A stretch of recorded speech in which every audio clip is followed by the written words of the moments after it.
इस कथा के लेखक हैं धीरज कुमार सालुंके।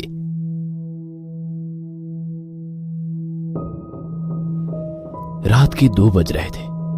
एक 30-35 साल की औरत सुनसान रास्ते पर ऑटो का इंतजार कर रही थी। तभी उसी रास्ते पर एक ऑटो आ गया।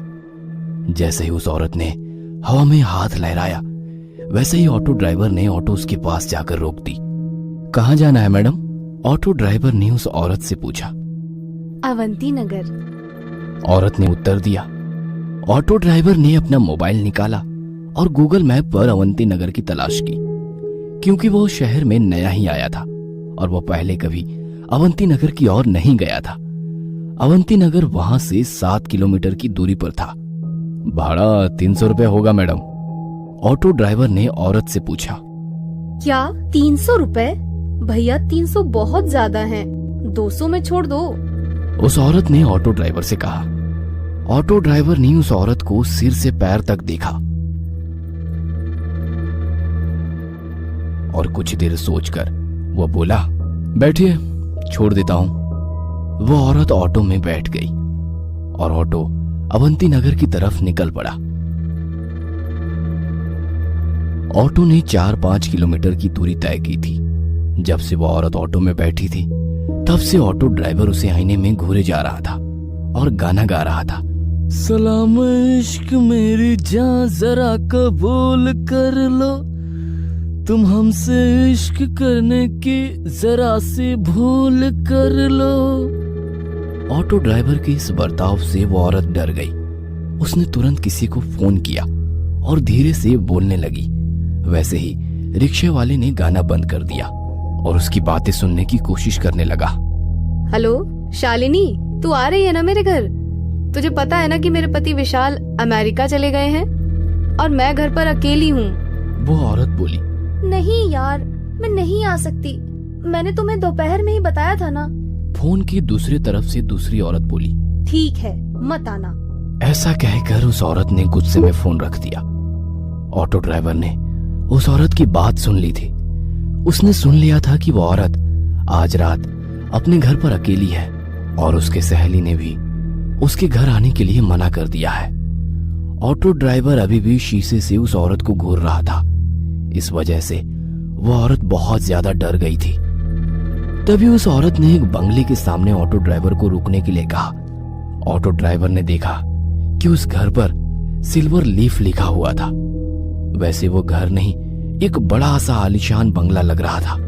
जैसे ही ऑटो रुक गया, वो औरत ऑटो से उतर गई और ऑटो ड्राइवर को पैसे देने के लिए उसने अपना हाथ आगे बढ़ाया।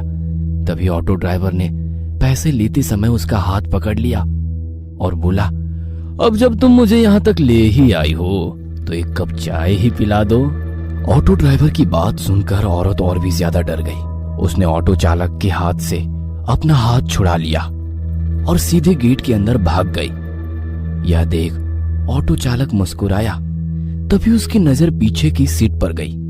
औरत ऑटो में अपना मोबाइल भूल गई थी। इससे पहले कि औरत अपना मोबाइल लेने वापस आती, ऑटो ड्राइवर ने ऑटो स्टार्ट कर दी और वह वहां से 9-2-11 हो गया। कुछ दूर जाकर उसने ऑटो रोका और उस मोबाइल को देखा। वो कुछ 20-25 हजार का महंगा मोबाइल था। यह देखकर वो बहुत खुश हुआ, लेकिन उसने देखा कि मोबाइल बंद था। लेकिन अब कुछ समय पहले ही तो वो औरत मोबाइल पे किसी से बात कर रही थी, तभी तो मोबाइल चालू था। फिर इतने जल्दी ये बंद कैसे हो गया? वो मन ही मन बोला। लेकिन फिर उसने सोचा कि शायद मोबाइल की बैटरी डेड हो चुकी होगी, इसलिए बंद पड़ा होगा।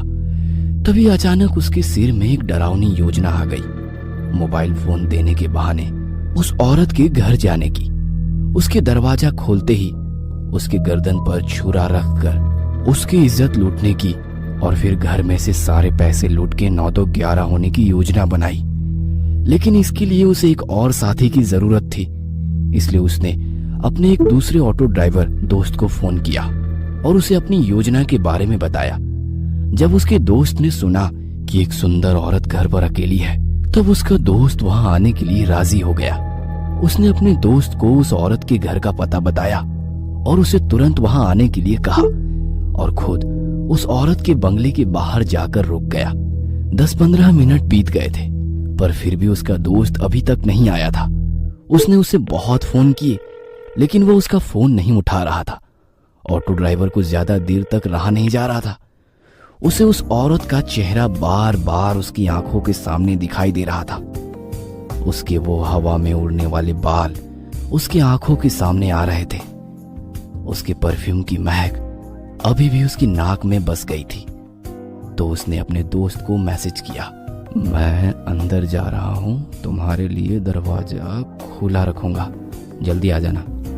जैसे ही उसने मैसेज किया वैसे उसने सीट के नीचे छुपाया हुआ चाकू निकाला और एक हाथ में चाकू और दूसरे हाथ में मोबाइल लेकर वो गेट खोलकर अंदर चला गया। उसने डोरबेल बजाई, लेकिन अंदर से कोई भी जवाब नहीं आया। उसने 3-4 बार डोरबेल बजाई, लेकिन फिर भी अंदर से कोई जवाब नहीं आया। उसने सोचा कि शायद वो औरत अब सो गई होगी। उसे लगा कि उसकी योजना विफल हो गई और गुस्से में आकर उसने दरवाजे पर अपना हाथ मारा। तभी घर का दरवाजा खुल गया। उसने उस औरत का मोबाइल अपनी जेब में रखा और दाहिने हाथ में चाकू लेकर घर में घुस गया। उसने घर का दरवाजा बंद कर दिया और इधर उधर देखने लगा। वो एक बड़ा सा हॉल था। उस फ्लोर पर कोई बेडरूम उसे दिखाई नहीं दी, इसीलिए वो सीढ़ियां चढ़कर दूसरे फ्लोर पर गया। वहां उसने देखा कि एक बेडरूम का दरवाजा खुला हुआ है और उस कमरे में रोशनी चालू थी। ऑटो ड्राइवर चुपके से दबे पांव उस कमरे में जा पहुंचा। अंदर कोई भी नहीं था। तभी उसे बाथरूम में से पानी गिरने की आवाज सुनाई दी। अच्छा, तो वो औरत बाथरूम में है, इसलिए उसे डोरबेल की आवाज सुनाई नहीं दी और इसीलिए उसने दरवाजा नहीं खोला। वो मन ही मन बोला और जल्दी से बाथरूम के दरवाजे के बाहर जाके खड़ा हो गया, क्योंकि उसने सोचा कि जब वो औरत बाथरूम से बाहर आएगी तो वो तुरंत उसके गले पर चाकू रख देगा और फिर बड़ी आसानी से उसकी इज्जत लूट लेगा। तभी अंदर से दरवाजे की कुंडी खुलने की आवाज आई। ऑटो ड्राइवर हाथ में चाकू पकड़कर सतर्क हो गया, क्योंकि वो औरत अब बाहर आने वाली थी। लेकिन 2 मिनट बीते, 4 मिनट बीती, पर वो औरत अभी तक बाथरूम से बाहर नहीं आई थी। आखिरकार ऑटो ड्राइवर ने बाथरूम के दरवाजे को अंदर धकेल दिया। जैसे ही उसने दरवाजा अंदर धकेला वैसे ही उसकी नाक में सड़े हुए मांस की बदबू घुस गई।